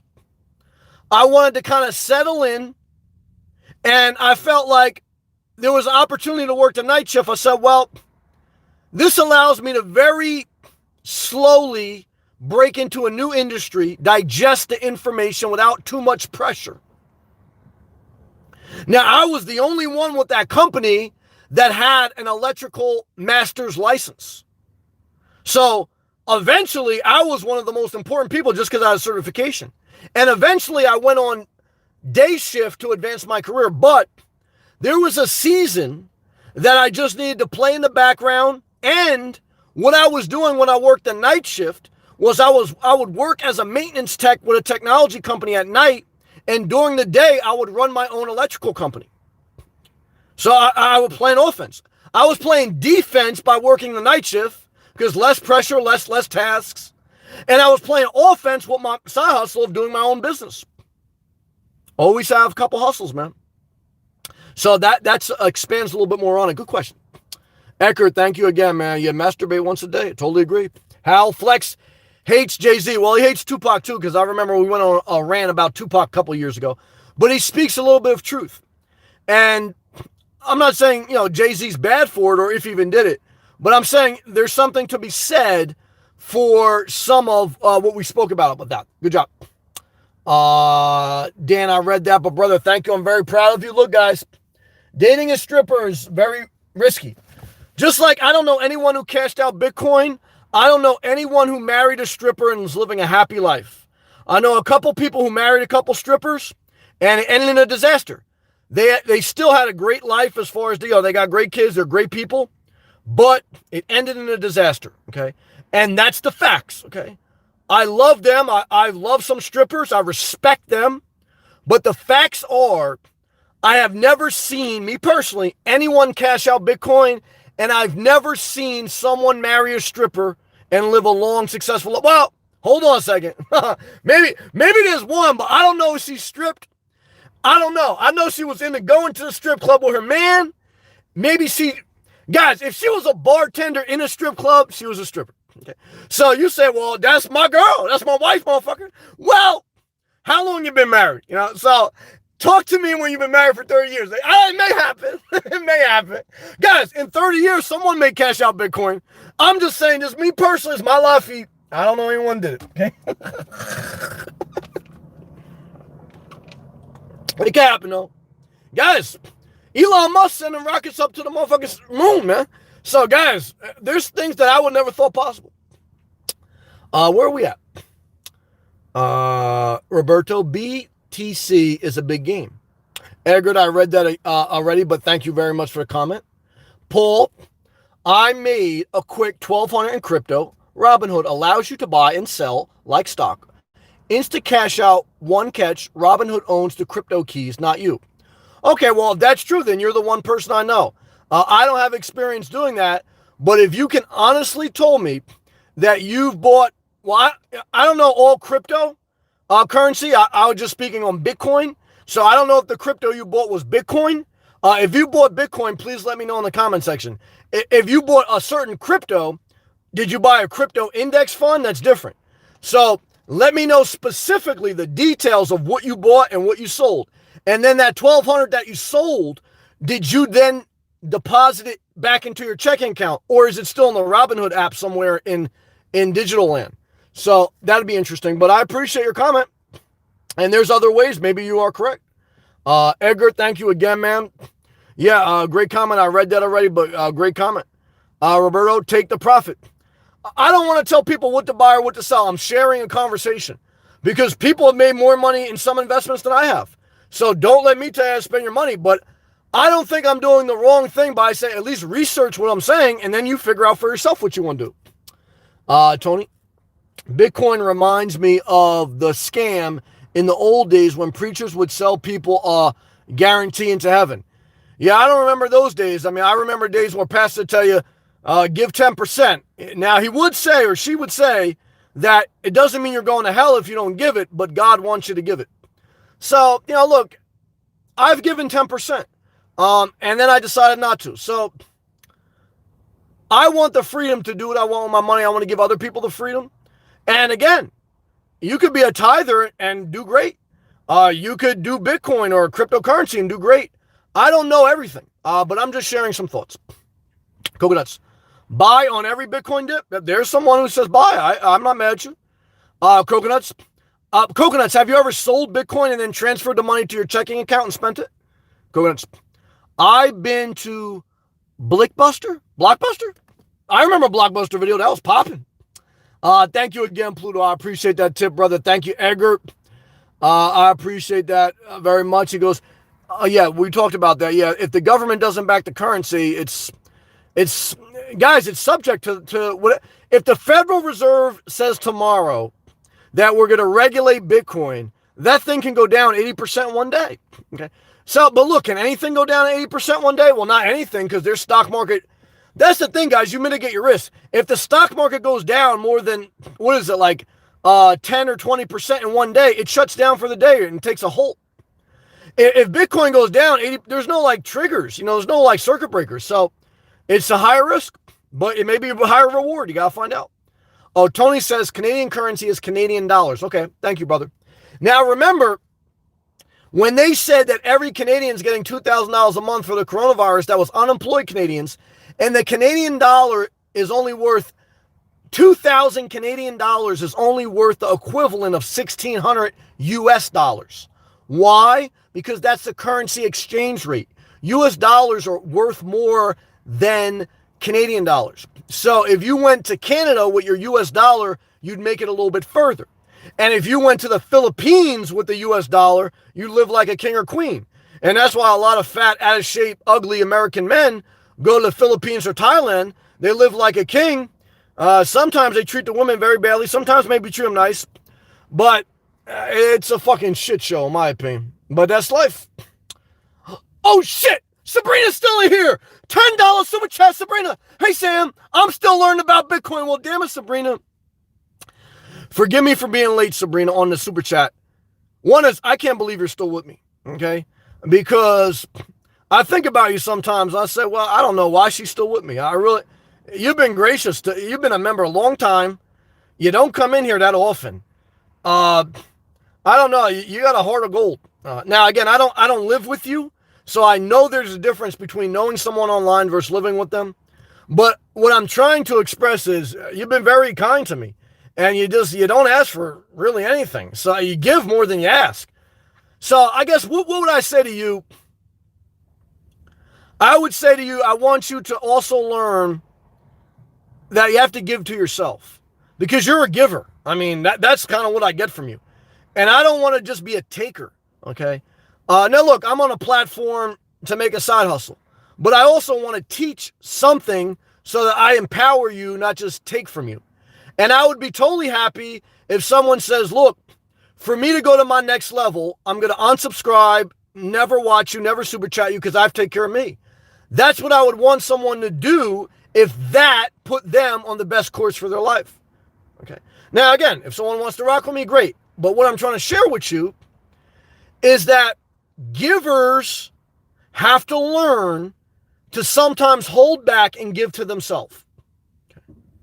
I think you are a blessing from the Lord, all my givers out there, that you have love in your heart. Because, guys, you're the salt of the earth, and girls. Like a lot of you guys who are anti-feminist, guys, you don't want to see a world where there's no women. I know women will burn you. I know some people have been through a divorce, they've been through hell, and I know some women are nasty. But I tell you right now, guys, you don't want to be in a world where all men, okay? Now, guys, look, I don't want to be in this world either. I want to be in the next dimension where we're all like spirits, and I'm in the good section of heaven, okay? You're in a section of heaven like where everyone's parked on your front lawn and it looks like a shithole. Not you guys, but someone else. But what I'm trying to share with you is some of a woman, in some instances, look, there's been times in life where I looked for a woman real estate agent, I felt more comfortable. Okay. But beyond women and men, I'm talking about givers now. You also got to learn, you got to not take from people maliciously, but you got to charge for your service. Sabrina, if you're a daycare sitter, I don't want you watching these badass kids for free. Okay. If you're a cleaner, I don't want you cleaning their house for free. Now, I don't want, guys, whose job is it to help the poor? The Federal Reserve, who backs the currency of the world. That is stimulus. That is Medicare. That's food stamps. That's subsidized housing. Now, look, if you have a chance to help someone in serious need, do it, but I've done it. And what I can tell you is you should do it once in a while, but you shouldn't make a habit out of it. You're not the Federal Reserve.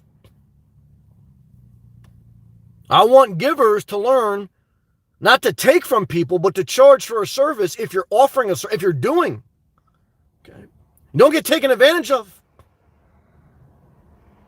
Because, guys, have you ever known someone who watches dominatrix porn? Have you ever known someone that likes to get rammed up the ass with a dildo and talked very badly to? Now, while it may be a turn on and, and if you're consensual, I understand that. But a high level of that is a level of abuse. Okay. Because, look, I like to talk a little nasty. I like to give that smack. But I don't like to, throw someone against a wall and call them like a useless piece of shit. And some people like that. Why? Because it's unhealthy. See, but some people out there, they're just used to being givers. And if it satisfies you to throw me up against a wall, or it satisfies me because I got so love us, and we're talking about you're not in a good mind. Now, again, guys, I think if you decide to be in a relationship, I think both of you should enjoy each other. Like you say, look, tonight I want to throw you against the wall, not in a bad way, but in a good way. Tonight I want to come on your face, not in a bad way. That's a great thing, okay, if you both agree. But what I want to tell you guys, I knew a girl, Vanessa, from Tampa Bay. She went back to a relationship 3 times. 2 times, after the second time, the guy said to her, if you don't give me sex, you can't live here. She left. But I don't think she was working. And because she was financially destitute, she had to go back. I'll tell you, guys and girls, if you're in that situation, get subsidized housing. Okay. Apply. Like even Gail, our viewer, did. Look, guys, look, live in your car, but if you're having a tough time, apply for subsidized housing and get on the list. Okay. It's not going to be glorious, guys, but you need to do something if you are so unstable that you can't work. There's some people that can't work. I often tell you guys, look, I got family members that don't work. And you say, I know that's lazy. That's why I hate that. And look, I'm not saying you're wrong, but I'm saying you don't want my family members delivering your DoorDash, okay? You don't want some of these people working because guys and girls, these people are not fit to work. They're not going to do it. Okay. Now, they should do something, but you're going to have to figure out what that something is, okay? You're not the Federal Reserve. Okay. We pay the politicians to figure out these problems. You got your own problems. Jay-Z had 99 problems. A bitch wasn't one. Now the pardon may be one. Life's hard enough. You don't need people giving you more problems. You got your own problems. Now, do you need help? We all need help. Thank God for people that help you. But what I always tell you, when you're willing to help yourself, guys, there's so many more people willing to help you. Now, there's some people that can't help themselves. I've seen that. They can't stop from eating. They can't stop from being a certain level of mentally unable. They should be in a stable, subsidized environment. Whether a senior citizen, assisted care home, again, whether a government program, whatever. Because what can you do for that? Now, you can give them some of your time. Give them some of your, but you got to take care of yourself too.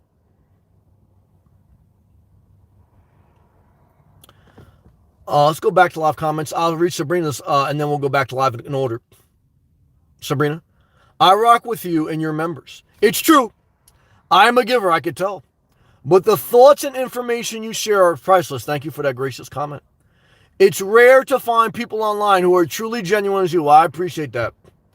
Yeah, look, guys, you guys know what it is. I just want to say thank you. When you don't know what to say thank you and shut the fuck up. And that's what I'm going to do, so thank you. All right, we're going back to live comments. See, that's too, like broadcasting live from my car. Got my windows down. People hear me talking. It's fucking embarrassing. What are you going to do?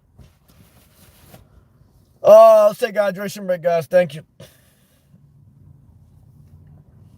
I'm doing the best I can. Thank you, guys. Forgive me for being late on these comments. I'm trying. I'll try to go back in order. See where I left off. Bitcoin reminds me of a scam. Coconuts was saying buying and dips. Pluto and Edgar, very gracious. Tony's saying Canadian dollars. Charles May is very gracious too. Coconuts. Sam, can we send a tip to you in Bitcoin? No, I wouldn't even know how to do that, man. So maybe it'd be worth $1 million in 5 years. So, I hate to say no to a gift, but I don't even know how to transfer Bitcoin. All I have is the super chats and the PayPal. I don't know how to transfer Bitcoin. But brother, you've been very gracious to me. So thank you, man, for the offer. And Coconuts, you're in Bitcoin. Have you ever cashed out Bitcoin? $3 tip from Pluto. Damn, guys, we on fire, man. Fist pump. Pluto, man, shout out to you and Tariq, man. You guys very gracious to me tonight, man. I'm very, very thankful. Very thankful, guys. I don't know about Bitcoin, but I know I'm thankful for your super chats. I'm very grateful. Appreciate you guys, man. Yeah, very gracious, guys. Tony, Sam hit it hard the other night when he said 90% of the world's problems will be solved. Oh shit! Hold on a second. $5 super chat. We're on super fire, man. Always good to see you, Sam. Hope all's well, brother. Damn it, Free Spirit, you're another one, man. Guy comes in, he barely even said, agency supports, man. You guys are something else, man. I don't want to sound like okie dokie, man. And I've met some really psycho. This is how I feel like being a YouTuber for 4 years. In the beginning, I know I sucked, but I just kept showing up. I tried to get better, and I've gotten better, and I put some effort into it. And here's what I want to share about the tough part and the blessing about being a YouTuber. Is I have met some legit psychopaths that I don't judge them for being psychopaths because I understand there's some serious mental problems. But it totally, after a certain amount of interaction with the mentally ill, and not people who are struggling mentally, but still positive, because I have met mentally ill people that they still try their best, I could tell. But there's some people and I'm like, I lose my hope on humanity. I said, man, there's these type of people out there. They're really out there, man. But I'm not going to lie, if I'm being fair, more people have been good to me than bad. So when I get in my bad days, and when I have a bad day, I'll say, man, these people, everyone's a fucking asshole. When I look back on my life, more people have been good to me than bad. Even the people that encouraged me to smoke and drink, look, they were just doing the best they could. Even my father, who I don't talk to anymore, because he had OCD and he was very particular and could never make him happy. Look, guys, he got me into the electrical trade. He paid child support. He was there for me on the weekends and stuff. So, we never really vibe. I remember I got in a car accident. A couple people did come to visit me.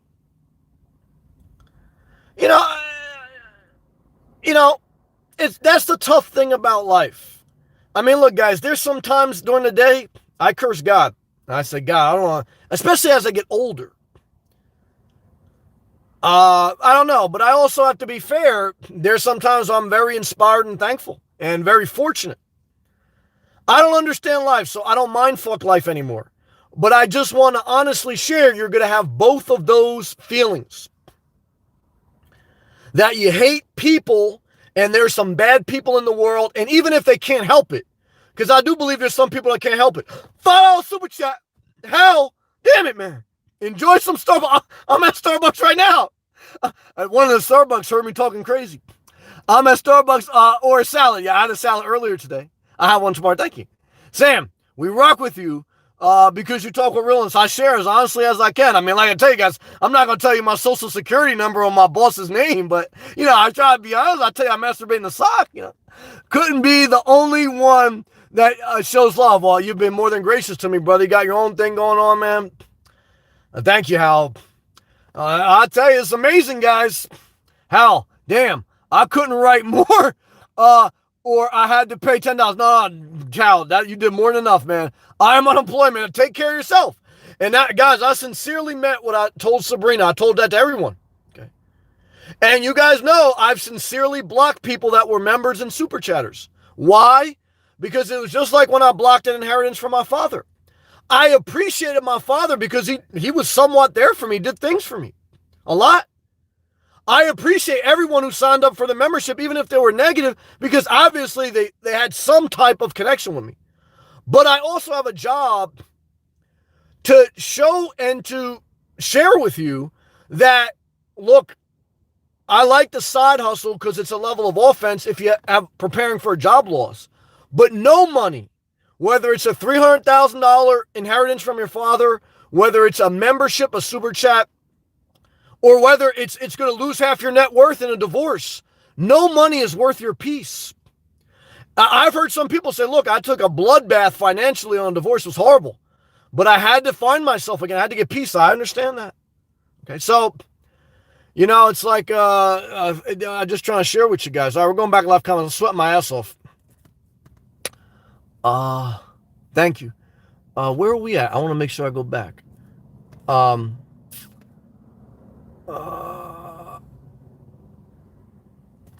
think I was at Tony.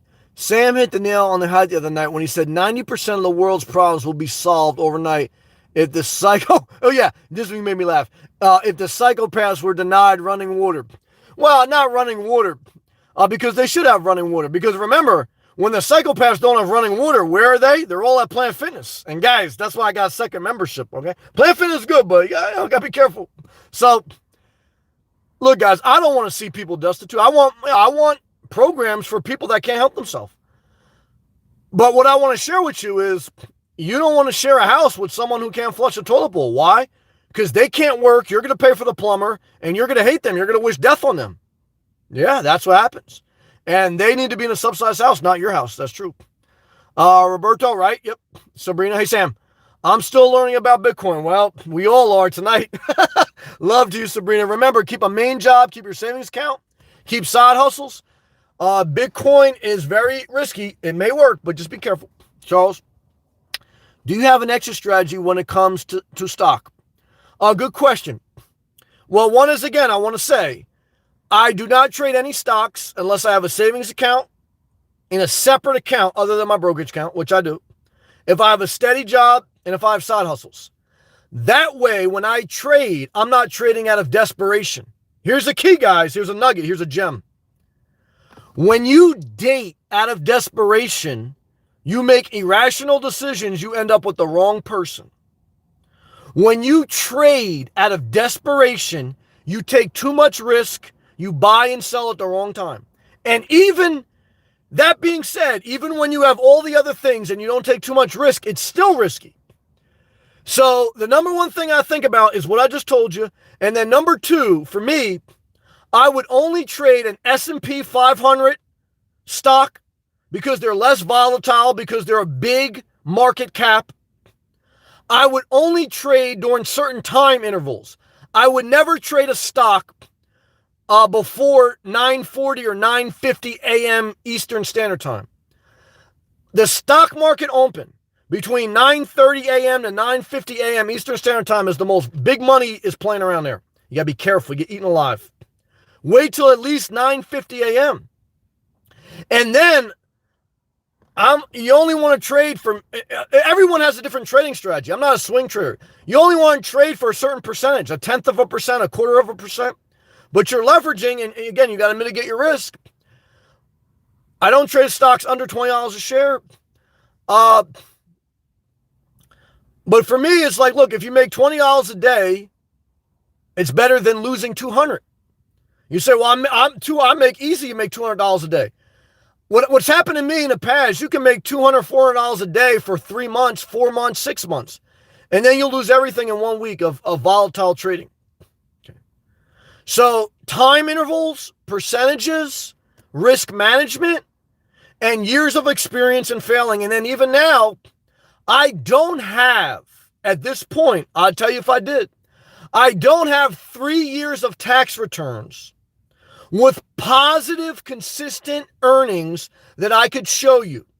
Okay. And even if I had them to show you, I wouldn't show you, but I'm fair in sharing that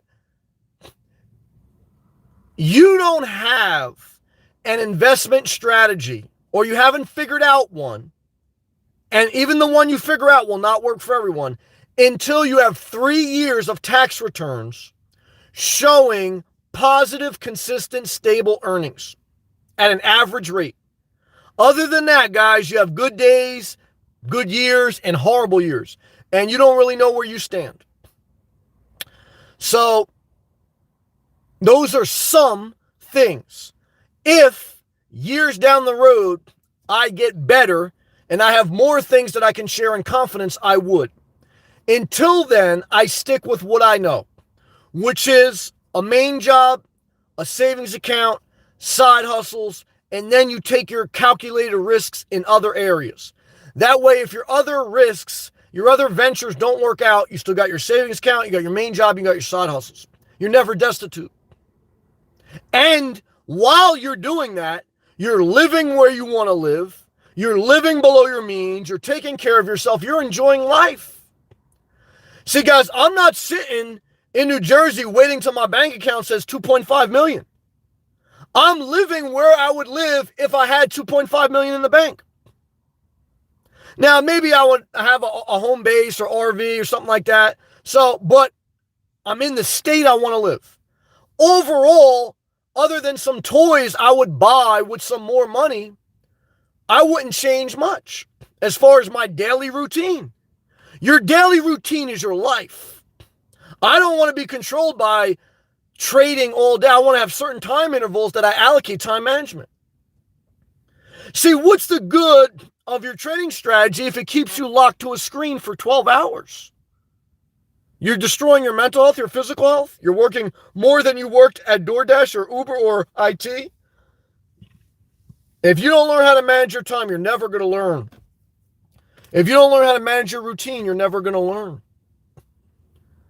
If you don't know how to enjoy life as you go, you're never going to reach this destination that you dream of.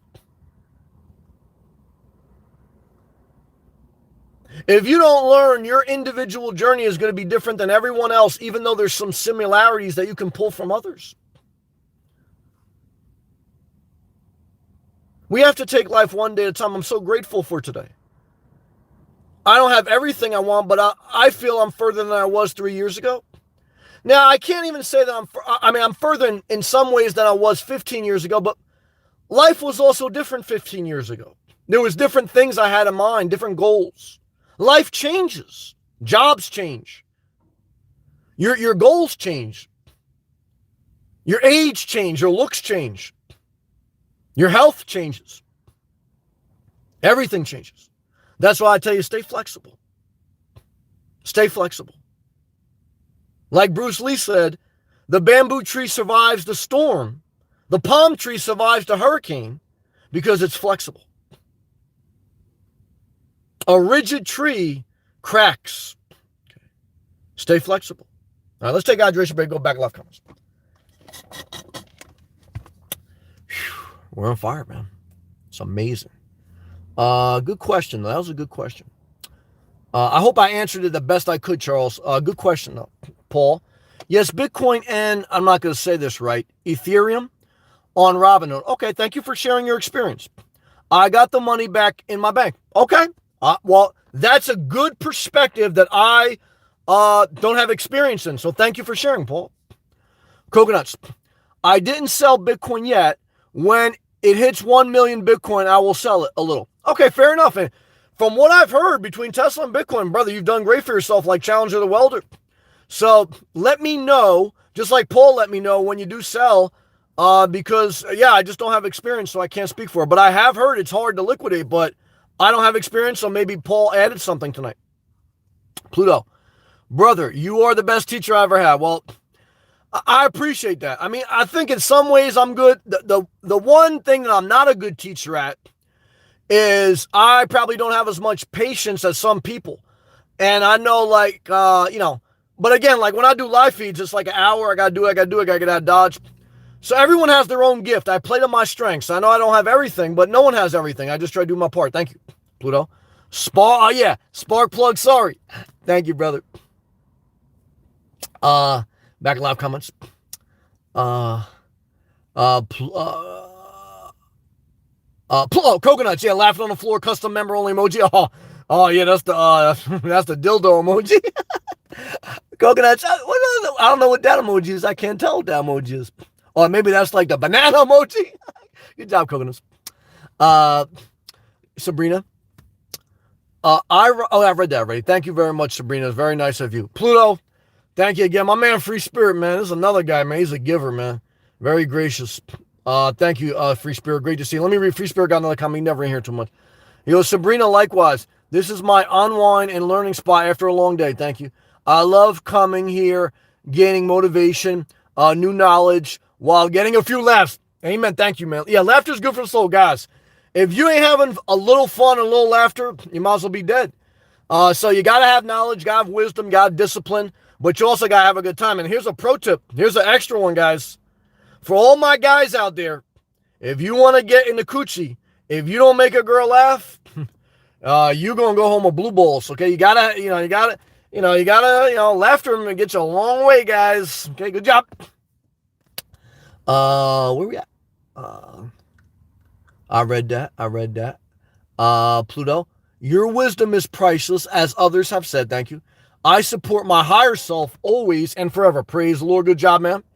Roberto, they try their best laughing. Oh, yeah, laughter's good for the soul. I don't remember what the fuck we were talking about, but thank you, Roberto, man. Shout out to all my nomads. Shout out to you, Roberto. Everyone in Florida. Thank you, Roberto. Hal. Oh, yeah, I read that too, man. Thank you, man, for the Starbucks love, the tip. Keep pushing forward, man. I know everything's going to work out for you, Hal. Damn. Oh, yeah, I read that also, man. Love to you, Hal. Thank you again, brother. Pluto. Hal, you have a super good spirit. Brother, stay up. This is what I told Hal, Pluto. His greatest asset, his greatest gift is his people skills. And in my opinion, in my experience in life, the number one gift or the number one thing that most people need in the workforce is people skills. Whether you're a cop like Roz or an IT manager. Roz, she's a cop down in Broward County. $9.99 super chats. Ham, you're the best. Smiley with a face, 2 hearts. Be safe. Well, you too, Roz. I was talking to a cop the other day. Why? Did a clean sweep of a truck stop, man. Love to you, Roz. Stay safe out there. Secure the bag. Secure your health. Be kind to others and to yourself. And don't take shit. And use wisdom. For all, look, guys, being a police officer is a tough job. Why? Because I've had to call police officers on my own family. They're dealing with a lot of times a situation that's so volatile. There may be mental illness involved. It's a tough situation. Now, look, there's some bad cops. There's no doubt about it, but there's some good cops. But I go to the gym, one of the new gyms I signed up for. There's this cop there. And he goes very early in the morning like me. And I don't talk to him. I don't talk to anyone, but I'm sharing with you my experience here. And I could tell the job is taking a toll on him. Now, look, I could look at a construction worker and say the same thing. So, a cop, look, guys, a cop is just a government worker. But, unlike a teacher, they may be doing a babysitting, but they're dealing a lot of times with mentally ill, with people who are in a bad situation, whether they're speeding or whether they got caught doing something wrong. And have you ever caught someone doing something wrong? It's a very tough situation. Like the other night, when I was faced with an incident with a police officer, you know what I did? I was very disarming. I had a disarming tone. I had a short, simple, accommodating tone, and I got out of Dodge. Especially when you're dealing with a person in the middle of the night. You don't want to get into this long conversation. You don't want to make their job harder. Why? Because you don't want to make your life harder. You want to just understand, look, let them do what they need to do. I'm not going to get into a big thing. I'm going to move forward. I'm going to respect their thing and go. Okay. I've seen situations in my lifetime earlier on where things escalate to a point they don't need to, simply because people just didn't let it be. Now, again, I'm not saying every situation there's a clear right or wrong. In most situations in life, guys, there's so many shades of gray, like 50 shades of gray, like 50, okay? But what I want to tell you guys, get home and watch 50 Shades of Gray. Or get to the next truck stop and watch 50 Shades of Gray. Because what you're going to realize in life, you're trying to win the war, not win a battle. And the war and the battle is not a physical battle against flesh and blood, even though I know sometimes it is. It is this spiritual thing where what you're trying to do is just navigate away from a bad situation. Okay. And why I tell Howell his people skills are his best asset, because whether you're doing your job or whether you're interacting with someone in the gym or interacting when you get pulled over at night. I had a sibling that was in their car in the middle of the night up the street from their house. And instead of just giving the police their identification and moving along, they made a big scene. And they had to go to court, and it was a disaster. Okay. So, this person in my family, look, they got problems. Okay. They're like that with everyone. Okay. I wouldn't wish anyone, and I'm not saying the cop was right, because I knew the cop, or I knew of him. And the guy was a bad guy. Okay. But 99% of conflict is two assholes that lock heads. So you can have an asshole on one end and an asshole on the other. There's going to be conflict.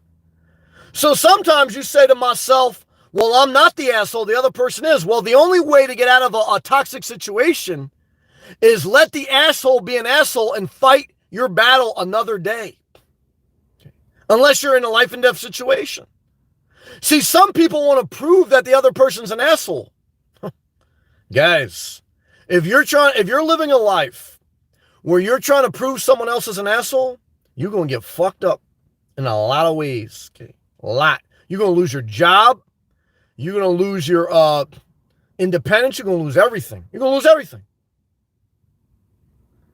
And even when you do everything right, guys, life is still risky. You can still lose everything. So I'm not telling you something that, look, you do this, you know it's going to be okay. There's no guarantees. But what I'm trying to tell you is if you are out there trying to prove something to someone, you're taking such a high risk that you're going to fail. Big time. Be careful. All right. Thank you, Roz. Love to you. Back live comments.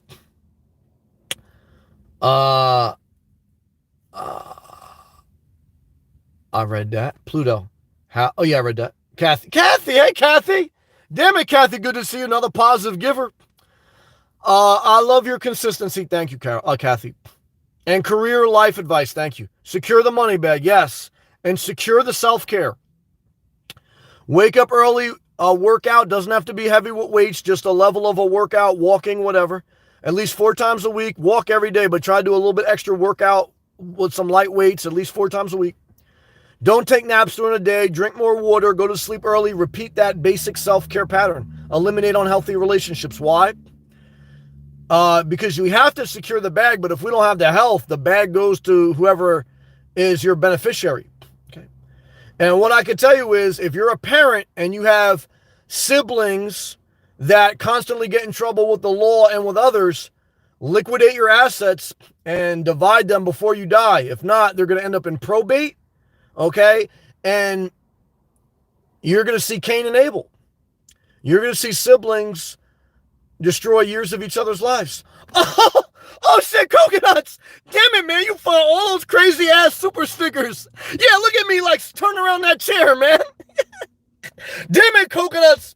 I don't know if Bitcoin can be liquidated, but if anyone can figure it out, you can, man. Damn it, man! Thank you, man. I appreciate that.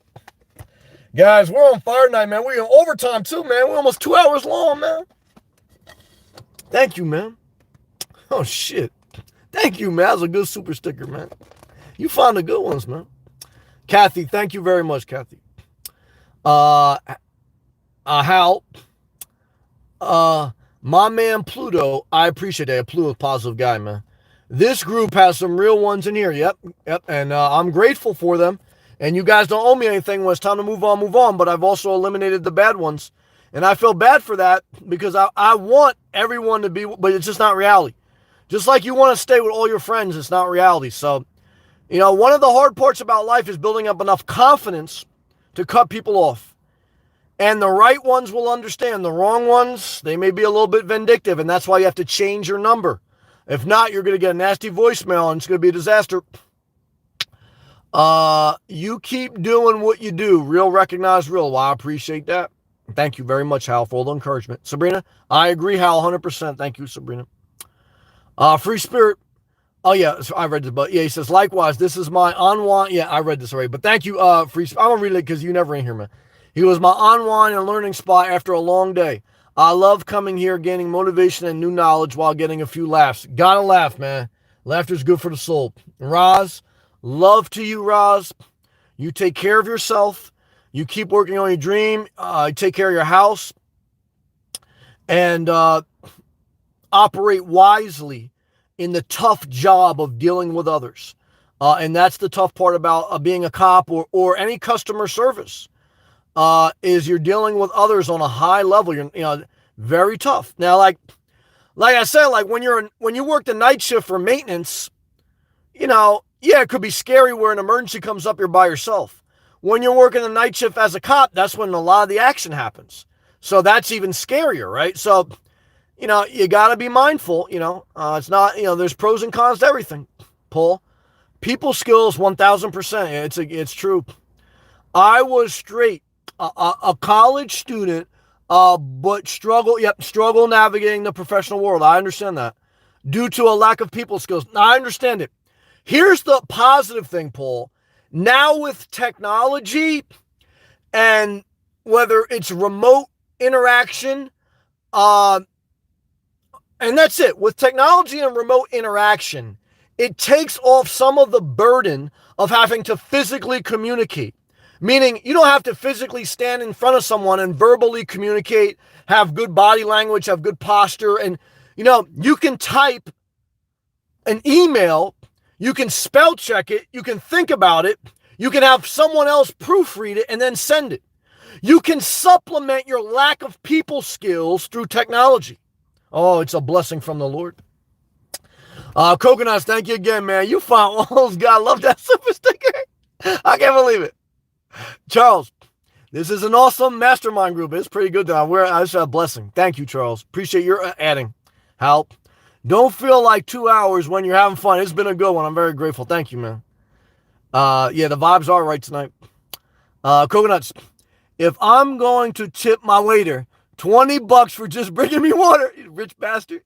Thank you. Definitely deserve much more. All your wisdom, Sam. It's only by the grace of God. But I appreciate that, Coconuts. Oh, shit, we got the UK in the building. That's a Eurozone $2 super chat. Forgive me for saying the name wrong. Tomfoolery alert. Cool super sticker. Shout out to the UK and the Euro exchange currency. Damn it, tomfoolery alert. Shout out to you. It's very late in the UK, man. So shout out to you and everyone overseas, man. Guys, we're in a global world where we're all interconnected and we're learning more than ever. We're supplementing through technology, and it's a blessing from the Lord, in my opinion. Shout out to you. That's a blessing. Thank you, man. And thank you again, Coconuts. Free Spirit 87. People skills will open up doors that money can't. Yep. And like I say, with technology, even if you don't have God-given abilities, now you have Google, and now you got spell check. So you're blessed. Charles, $2.99 super chat. Thumbs up, finish up strong, super sticker. Damn it, Charles, I appreciate all your input, brother, your positive love. Thank you. Thank you. Appreciate everyone tonight, guys and girls.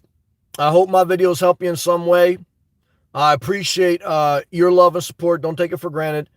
Have a peaceful night, and I'll see you tomorrow, God willing. Peace.